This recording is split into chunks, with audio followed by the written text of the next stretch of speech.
Bhojpuri talkies प्रस्तुत करता है ऑर्फन मूवी। यह एक हॉरर थ्रिलर और मिस्ट्री मूवी है। यह कहानी है केट की और उसके परिवार की। केट के पति का नाम जॉन होता है और इसके 2 बच्चे होते हैं। बड़े बेटे का नाम डेनियल है और छोटी बच्ची का नाम मैक्स होता है। यह बचपन से सुन और बोल नहीं सकती, लेकिन वह इशारों को समझती है और लिप रीडिंग करके बातों को समझ सकती है। साथ ही केट को एक और बेटी होने वाली रहती है जिसका नाम वो जेसिका रखना चाहती है, लेकिन वह मिसकैरेज हो जाता है। केट अपने मिसकैरेज के बाद काफी दुखी रहने लगती है और डिप्रेशन में चली जाती है। इसके वजह से केट और जॉन एक बच्ची को अडॉप्ट करने का फैसला करते हैं। अब दोनों अनाथालय जाते हैं जहाँ कई सारे बच्चे होते हैं और इनकी मुलाकात होती है एस्टर से, जो कि एक रशियन बच्ची होती है जिसका कोई फ्रेंड नहीं होता, जो किसी से बात नहीं करती, ना किसी के साथ खेलती है। लेकिन जब जॉन और केट उसे देखते हैं तब वह पेंटिंग कर रही होती है। एक्चुअली में एस्टर एक बहुत अच्छी पेंटर होती है। एस्टर से बात करके केट और जॉन बहुत ही इंप्रेस होते हैं और डिसाइड करते हैं कि वो एस्टर को ही अडॉप्ट करेंगे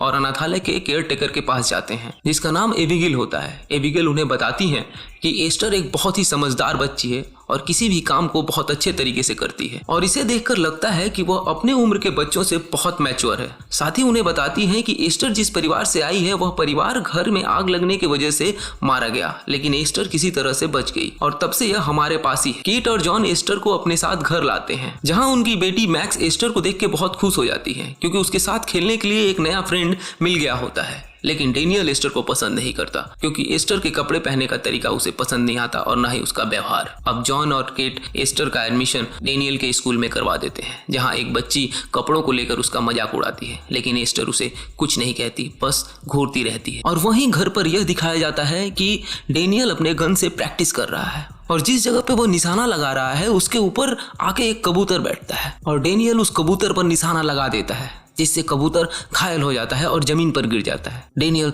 भाग कर जाता है और वहीं मैक्स और एस्टर भी आ जाते हैं। कबूतर को देखकर एस्टर डेनियल से बोलती है कि ये तड़प रहा है, इसे आजाद कर दो, इसे मुक्त कर दो, इसे मार दो, लेकिन डेनियल ऐसा नहीं करता है और तब एस्टर एक पत्थर उठाकर कबूतर को मार देती है और कहती है कि ये अब आजाद हो चुका है, स्वर्ग पहुंच चुका है। डेनियल कहता है कि तुम में कुछ प्रॉब्लम है और वहां से वो चला जाता है। इसके बाद एस्टर जब स्कूल जाती है तो उसके हाथ में एक किताब होता है जो बाइबल होता है और वही लड़की जो पहले दिन उसका मजाक उड़ाई रहती है वो लड़की उससे बाइबल ले लेती है और झगड़े में बाइबल ऊपर उठ जाता है जिसके वजह से बाइबल के सारे पन्ने बिखर जाते हैं। यह देखकर एस्टर बहुत गुस्सा होती है और बहुत जोर से चिल्लाती है। ऐसा लगता है मानो वो अपना आपा खो चुकी है। इसके बाद एस्टर घर जाती है जहाँ उसकी मॉम केट पियानो बजा रही होती है और एस्टर को भी सिखाती है। एस्टर बहुत सारी गलतियां करती है लेकिन केट उसकी तारीफ करती है। बातों बातों में केट उससे पूछती है कि आज स्कूल में क्या हुआ, इसके बारे में बात नहीं करोगी, क्योंकि उसके प्रिंसिपल उसे पहले ही बता चुके होते हैं। लेकिन एस्टर कहती है कि इसमें बात करने लायक क्या बात है और एस्टर पूछती है कि ये जेसिका कौन है। यह सुनकर केट सन्न रह जाती है क्योंकि जेसिका वही लड़की रहती है जो उसके पेट में ही नष्ट हो चुकी रहती है। इसके बाद केट एस्टर को बाहर ले जाती है जहाँ एक फूल का पौधा होता है और उसे बताती है कि जेसिका मेरी वो बेटी है जो मेरे पेट में ही गुजर गई। हमने उसके राख को यहाँ छिड़क दिया ताकि हम जब भी इसे देखें तो हमें महसूस हो कि जेसिका हमारे साथ ही है। केट की यह बात सुनकर एस्टर बहुत इमोशनल हो जाती है और उसके आंख में आंसू आ जाते हैं। कहती है कि जेसिका बहुत लकी लड़की थी जिसको आपके जैसी माँ मिली। यह सुनकर केट उसे गले लगा लेती है। अब उसी रात केट जब किचन में काम कर रही होती है तब जॉन आता है और इन दोनों के बीच में संभोग होने लगता है। केट जॉन को कहती है कि हमें रूम में जाना चाहिए, लेकिन जॉन उसकी बात नहीं मानता और दोनों जब संभोग कर रहे होते हैं तभी केट देखती है कि एस्टर उन्हें देख रही है। ये दोनों उसे देखकर चौंक जाते हैं और अगली सुबह केट एस्टर को समझाने जाती है। वह कहती है कि बड़ों का प्यार करने का तरीका अलग होता है। जब वो एक दूसरे से प्यार कर रहे होते हैं तब बच्चों को नहीं देखना चाहिए। एस्टर कहती है कि हाँ वो संभोग करते हैं और इस बात को इतनी कैजुअली कहती है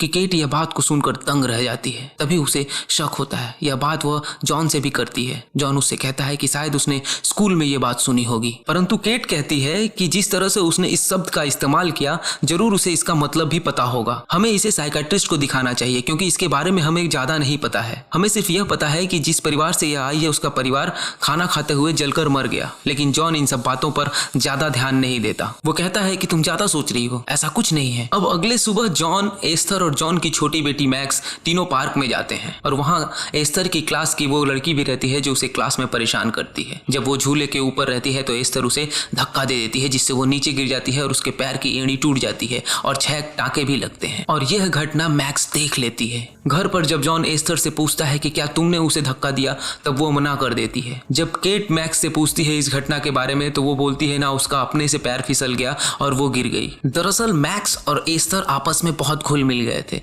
इसलिए मैक्स ने केट का साथ दिया। लेकिन केट को अब शक है कि कहीं ना कहीं कुछ तो गड़बड़ है। एस्टर के साथ कोई ना कोई मेंटल प्रॉब्लम जरूर है और इसका शक तब पूरा यकीन में बदल जाता है जब वो एस्टर को पियानो बजाते हुए देखती है। एस्टर जबकि बहुत ही तेज और बहुत ही बेहतरीन पियानो बजा रही होती है, जबकि केट को एस्टर ने कहा था कि उसे पियानो बजाना नहीं आता। जब एस्टर उससे पूछती है कि तुमने झूठ क्यों बोला, तब वो कहती है कि जब आप मुझे सिखाएंगी तो आपको हो सके कि अच्छा लगे, इसलिए मैंने ऐसा कहा था। यह बात सुनकर केट हैरान हो जाती है और ये पूरी बात अपने पति जॉन को बताती है और जॉन इस बार भी उसके बात को सीरियस नहीं लेता है। वो कहता है कि वो शायद तुमसे इसलिए कही होगी कि वो तुम्हारे साथ समय बिता सके, लेकिन केट कहती है कि ये बात एकदम नहीं है और इस बात पर जॉन और केट में बहस शुरू हो जाती है।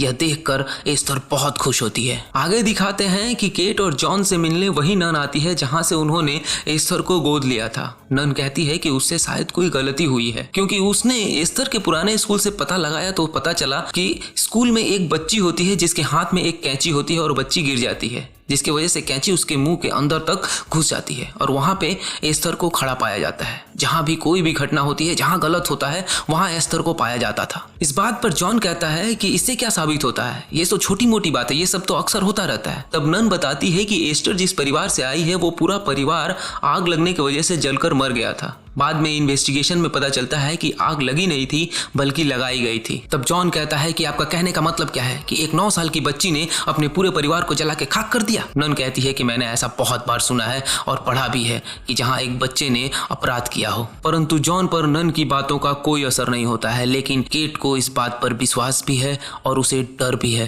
क्योंकि उसे लगता है कि जितनी सारी घटनाएं हुई हैं उसके पीछे कहीं ना कहीं एस्टर का हाथ जरूर है। केट जॉन को समझाती है और कहती है कि हमें इसे साइकियाट्रिस्ट को दिखाना चाहिए। जॉन इस बात पे राजी हो जाता है और ये सारी बातें एस्टर खड़ी होकर सुन रही होती है। वो मैक्स के पास जाती है और उससे कहती है कि जो बाहर लेडी आई हुई है उसे लेकर जाना चाहती है, क्या तुम मेरी मदद करोगी? मैक्स कहती है हाँ। और जब नन घर से निकलती है तो एस्टर उसका पीछा करना शुरू करती है। एस्टर मैक्स को नन के गाड़ी के सामने धक्का दे देती है और बहुत जोरों से नन ब्रेक लगाती है, जिसकी वजह से उसकी गाड़ी रुक जाती है और दौड़कर वो बाहर आती है मैक्स को देखने के लिए कि कहीं उसे चोट तो नहीं लगी। तभी पीछे से एस्टर एक हथौड़ी से नन के ऊपर वार करती है और नन वहीं मर जाती है। मैक्स और एस्टर दोनों मिलकर उसकी बॉडी को डेनियल के ट्री हाउस में छुपा देते हैं। दरअसल डेनियल का एक ट्री हाउस होता है जहां वो दोस्तों के साथ कभी कभार जाता है, लेकिन डेनियल एस्टर और मैक्स को बाहर निकलते हुए ट्री हाउस से देख लेता है और रात को जब वो अपने कमरे में सो रहा होता है तब एस्टर उसके कमरे में आती है और उसके गले पर चाकू रख देती है और उससे कहती है कि तुमने क्या देखा? डेनियल कहता है कि तुम दोनों को मैंने बाहर निकलते हुए देखा ट्री हाउस से। एस्टर उससे कहती है कि इस बात की जानकारी तुमने किसी को भी दी तो मैं तुम्हें मार डालूंगी और इस बात से डेनियल बहुत डर जाता है। अगली सुबह केट और जॉन एस्टर को साइकियाट्रिस्ट के पास ले जाते हैं। वहां जाकर एस्टर बहुत अच्छा बिहेवियर करती है, ऐसा बिहेवियर करती है जिससे महसूस होता है डॉक्टर को कि एस्टर बहुत अच्छी लड़की है,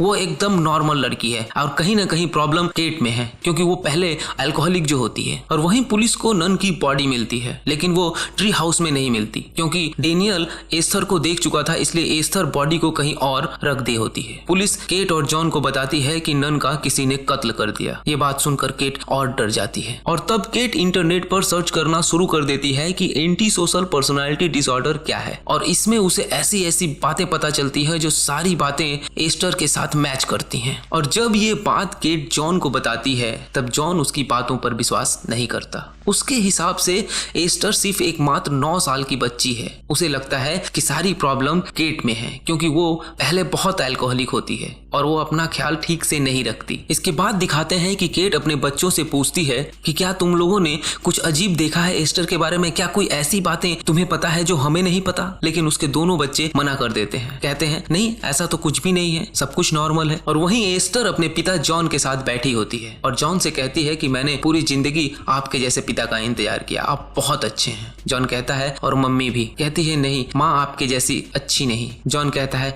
नहीं ऐसी बात नहीं है। वो कहती है कि मुझे पता है कि ये गोद लिए हुए बच्चे को प्यार करना इतना आसान नहीं होता। जॉन कहता है ऐसी बात नहीं है, जितना हक दूसरे बच्चों का इस घर में है उतना ही हक तुम्हारा भी है। तुम अपनी माँ को खुश करने के लिए कुछ करती क्यों नहीं? और जब केट घर आती है तो एस्टर उसे एक फूलों का गुलदस्ता देती है। ये फूल वही होते हैं जिसे अपने जिस्म का हिस्सा समझती है केट, जिसे जेसिका समझती है। इसे देखकर केट केट को बहुत गुस्सा आता है और ये सब जानबूझकर एस्टर करती है। गुस्से में केट एस्टर का जोरों से हाथ पकड़ लेती है और एस्टर चिल्लाने लगती है कि ये मुझे मार रही है। और तभी वहां जॉन आता है और एस्टर को बचा लेता है। केट जॉन से कहती है कि उसने ये सब जानबूझ के किया है, उसे पता है कि मेरी जिंदगी में इन फूलों की अहमियत क्या है। तब जॉन केट से कहता है कि नहीं, वो ये सब मेरे कहने पे किया, मैंने ही उसे कहा था कि वो तुम्हारे लिए कुछ करे। इन सारे टूटे हुए फूलों को देखकर केट बहुत दुखी होती है और घर के अंदर दिखाया जाता है कि जहाँ पे एस्टर का हाथ केट ने पकड़ा था वहीं पर एस्टर अपने हाथ को वाइस में बांधकर फ्रैक्चर कर देती है ताकि इसका पूरा इल्जाम केट के ऊपर आए। और ऐसा होता भी है। जॉन उससे कहता है कि तुम इतने जोरों से उसके हाथ पकड़ी कि उसका हाथ फ्रैक्चर हो गया, लेकिन केट कहती है कि नहीं, मैंने इतने जोरों से उसका हाथ नहीं पकड़ा था। लेकिन जॉन केट की बातों पर विश्वास नहीं करता और वो विश्वास करना भी नहीं चाहता था। और अब कुछ दिनों बाद जब केट अपने बच्चों को स्कूल छोड़ने जाती है तब डेनियल का स्कूल पहले आ जाता है। वो गाड़ी से उतरकर सीढ़ियों से स्कूल जाता है, तभी उसके बैग से बुक्स नीचे गिरने लगते हैं। उसका बैग नीचे से फटा होता है, किसी ने उसके बैग को नीचे से काट दिया होता है और ये सब एस्टर ने किया होता है। और केट दौड़कर जाती है डेनियल का बुक्स उठाने के लिए और इधर गाड़ी में मैक्स बैठी होती है और एस्टर गाड़ी से हैंड ब्रेक हटा देती है। नीचे ढलान होता है और गाड़ी पीछे की तरफ लुढ़कना शुरू कर देती है। गाड़ी तेजी से नीचे लुढ़क रही होती है और पीछे से बहुत सारी गाड़ियां आ रही होती हैं। यह देखकर केट गाड़ी की तरफ जोरों से भागती है और गाड़ी बहुत तेजी से नीचे की तरफ लुढ़क रही होती है और जाके बर्फ से टकराती है और रुक जाती है। इसका सारा दोष केट के ऊपर जाता है क्योंकि केट के कमरे से एक शराब की बोतल मिली होती है। साइकियाट्रिस्ट और जॉन को लगता है कि फिर से केट शराब पीना शुरू कर दी है। दरअसल केट ने शराब की बोतल खरीदी जरूर थी लेकिन पिया नहीं था और ये काम भी एस्टर ने ही किया होता है। एस्टर ने ही कमरे से शराब की बोतल खोजकर जॉन को दी होती है ताकि सारा इल्जाम केट पर जाए। केट जॉन से कहती है कि उसने कुछ भी नहीं किया, जितना किया धरा है सब एस्टर ने किया है। जॉन उससे कहता है कि शायद तुम फिर से शराब पीने लगी हो और शराब छोड़ने के लिए तुम्हें रिहैब जाना चाहिए। अगर तुम एक सप्ताह के अंदर रिहैब नहीं जाती हो तो मैं तुम्हें तलाक दे दूंगा और बच्चों की कस्टडी अपने पास रख लूंगा। वहीं कमरे के बाहर मैक्स खड़ी होती है, सारी बातें सुन रही होती है। उसे बहुत तकलीफ होती है ये बात सुनकर, उसके आंख में आंसू होते हैं। और तभी मैक्स के पीछे एस्टर खड़ी रहती है और उसके कानों में कहती है कि अगर उसने किसी को भी गाड़ी वाली बात बताई तो उसकी माँ को मार डालेगी, क्योंकि वो जानती है कि अगर ये बात किसी को पता चल जाए तो ये साबित हो जाएगा कि इन सब कारनामों के पीछे एस्टर का ही हाथ है। इसके बाद दिखाते हैं कि जब एस्टर वॉशरूम में होती है तब डेनियल अपनी बहन मैक्स के पास जाता है और उससे पूछता है कि क्या गाड़ी का ब्रेक एस्टर ने हटाया था। तो मैक्स कहती है हाँ, और मैक्स उसे बहुत सारी चित्र दिखाती है और वो सब चित्र सारी घटनाओं के होते हैं। एस्टर ने जब अपने दोस्त को झूले से फेंका होता है उसका चित्र होता है। एस्टर ने जब नन की हत्या की होती है उसका चित्र होता है। एस्टर ने जब नन के बॉडी को ट्री हाउस में रखा होता है उसका चित्र होता है। तब डेनियल मैक्स से पूछता है कि तुम लोग ट्री हाउस में क्या करने गए थे। तब मैक्स बताती है कि नन को मारने के बाद उसकी बॉडी को हम लोग वहां रखने गए थे। तब डेनियल पूछता है कि क्या अभी भी सबूत वहां बाकी है। मैक्स कहती है हाँ। और जब ये दोनों आपस में ये सारी बातें कर रहे होते हैं तब एस्टर कमरे के बाहर से खड़ी होकर इनकी बातें सुन रही होती है। अब उसे ये पता चल चुका रहता है कि डेनियल अब सारा सच जान चुका है। और अगली सुबह केट एस्टर के सामानों की तलाशी ले रही होती है और वहां उसे मिलता है एक इंस्टीट्यूट का किताब और ये होता है सारनी इंस्टीट्यूट। और जब केट इसके बारे में गूगल पर सर्च करती है तब उसे वहां का फोन नंबर मिलता है। वहां फोन करके वो पूछती है कि क्या ये सारनी अनाथालय है। तो वहां से जवाब आता है नहीं, यह एक पागल खाना है। यह बात सुनकर केट हैरान हो जाती है और वो एस्टर के फोटो के साथ सारा डिटेल उनको ईमेल कर देती है। इसके बाद दिखाते हैं कि डेनियल ट्री हाउस में जाता है सबूत ढूंढने के लिए, लेकिन सबूत पहले से ही गायब रहते हैं। एस्टर ने उसे पहले ही ले लिया होता है। इसके बाद पीछे से एस्टर आती है और डेनियल से कहती है कि क्या तुम इसे ढूंढ रहे हो। एस्टर सारे सबूतों को नीचे गिराकर उसमें आग लगा देती है और अब पूरे ट्री हाउस में आग लग जाता है। ट्री हाउस पूरा जल रहा होता है। डेनियल मदद के लिए चिल्लाता है लेकिन उसकी आवाज सुनने वाला कोई नहीं होता। वो जोर जोर से चीखता है। उसकी माँ उसे ऊपर से देखती है कि ट्री हाउस में आग लगा हुआ है, लेकिन किसी तरह डेनियल अपनी जान बचाने के लिए ट्री हाउस के ऊपर से एक छलांग लगा देता है और नीचे गिर पड़ता है और उसे बहुत चोट आती है। वो बेहोश हो जाता है और तभी एस्टर एक बड़ा सा पत्थर उठाकर डेनियल के सर पर मारने वाली होती है और वहां मैक्स आ जाती है और उसे बचा लेती है। और जब तक एस्टर दूसरी बार पत्थर उठाकर उसके सिर पर मारती तब तक केट आती है और डेनियल को उठाकर हॉस्पिटल लेके चली जाती है। हॉस्पिटल में डेनियल को आईसीयू में एडमिट कराया जाता है। वहां पे मैक्स और एस्टर दोनों रहते हैं और जब केट नहीं रहती है तो एस्टर मौका पाकर डेनियल के पास जाती है और उसका ऑक्सीजन डाल देती है और तकिए से उसका मुंह दबाकर मारने की कोशिश करती है। मशीन में जो हार्ट बीट चल रहा होता है वो बंद हो जाता है। एस्टर समझती है कि डेनियल मर चुका है और फिर वहां डॉक्टर आते हैं, देखते हैं कि डेनियल का हार्ट बीट बंद है। जैसे तैसे करके डेनियल का हार्ट बीट को वापस लाते हैं और डेनियल की जान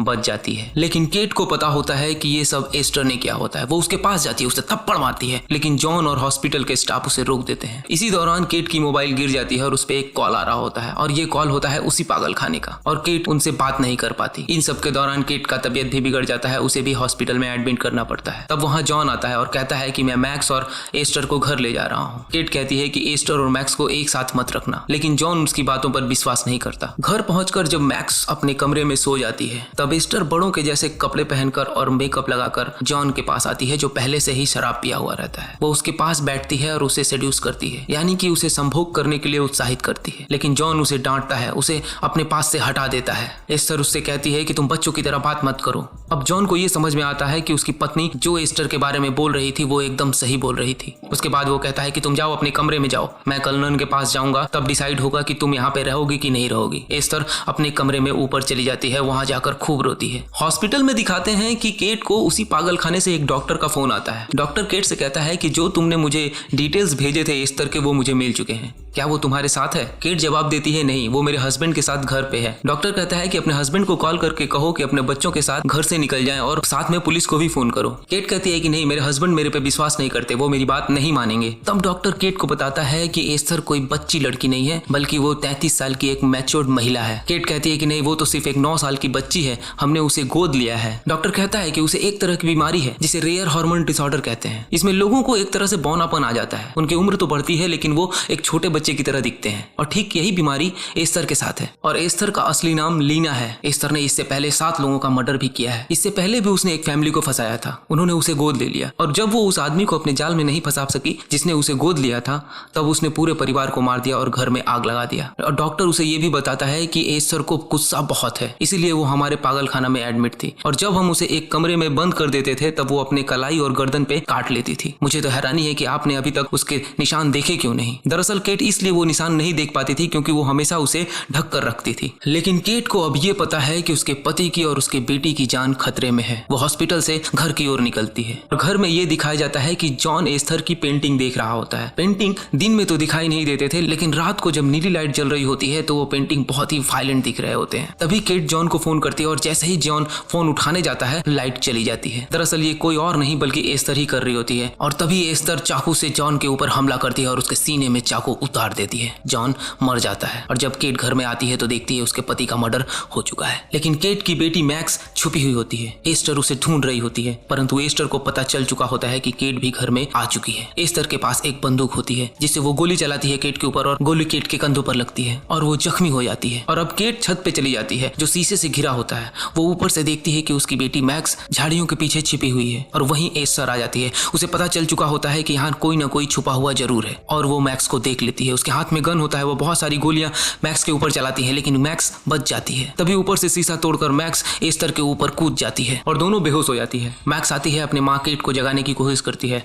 और केट को होश आ जाता है। वो बंदूक उठाती है और मैक्स को उठाकर गार्डन की तरफ भागती है। तभी देखती है कि पुलिस आ रही है, क्योंकि केट यहाँ आने से पहले पुलिस को कॉल कर चुकी होती है। लेकिन पीछे से देखती है कि एस्टर चाकू लेकर उसकी तरफ दौड़ रही है उसे मारने के लिए। और जैसे ही केट अपना बंदूक निकालकर उसे मारने जाती है, केट आकर उसे धक्का मारती है और दोनों गिर जाते हैं। बंदूक केट के हाथ से छूटकर कहीं दूर छिटक जाती है और ये दोनों बर्फ से ढकी हुई एक झील के ऊपर चले जाते हैं। और वहाँ एस्टर चाकू से हमला करती है केट के ऊपर, लेकिन केट बच जाती है। और तभी मैक्स वो बंदूक उठा लेती है जो उसकी माँ के हाथ से छूटी होती है और वो गोली चला देती है। वो गोली एस्टर को न लग के बल्कि बर्फ पे लगती है और बर्फ टूट जाती है और दोनों झील के अंदर चले जाते हैं। और किसी तरह केट झील से बाहर निकलती है। तभी उसका पैर एस्टर पकड़ लेती है और उसके हाथ में चाकू होता है। वो केट से कहती है कि मम्मी मुझे मरने मत दो। केट उसे कहती है मैं तुम्हारी मम्मी नहीं हूँ और जोरदार लात उसके गर्दन पे मारती है जिससे उसका गर्दन टूट जाता है और एस्टर झील में डूबकर मर जाती है। और इस तरह अंत होता है एस्टर का। ये फिल्म रिलीज हुई थी साल 2009 में और IMDb पर इसका रेटिंग है 6.9 और इसे बनाने में कुल लागत लगा था $20 मिलियन का और इसकी कमाई हुई थी लगभग $80 मिलियन। उम्मीद करते हैं कि ये कहानी आपको अच्छी लगी होगी।